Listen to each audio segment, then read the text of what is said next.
আমাদেরকে বানিয়েছেন ইবাদত করবার জন্য। আল্লাহ তাআলা আমাদেরকে সৃষ্টি করেছেন আল্লাহর গোলামি করবার জন্য। ওরে বান্দা,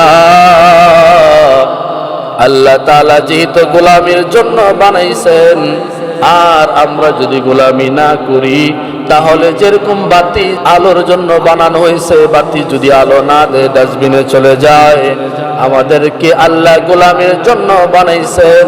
যদি আমরা গোলামি না করি, আমাদের জন্য আল্লাহ ডাস্টবিন নামক জাহান্নাম রেখে দিয়েছে,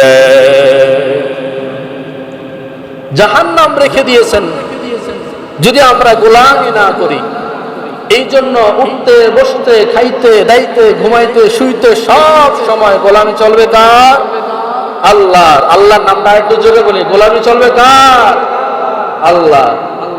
আল্লাহর গোলামি, আল্লাহর ইবাদত ছাড়া কোনো কথা নাই। কারণ আল্লাহ তাআলা মানুষদেরকে বড় আদর করে বানাইছেন এবং কি সব কিছু থেকে সুন্দর করে বানাইছেন।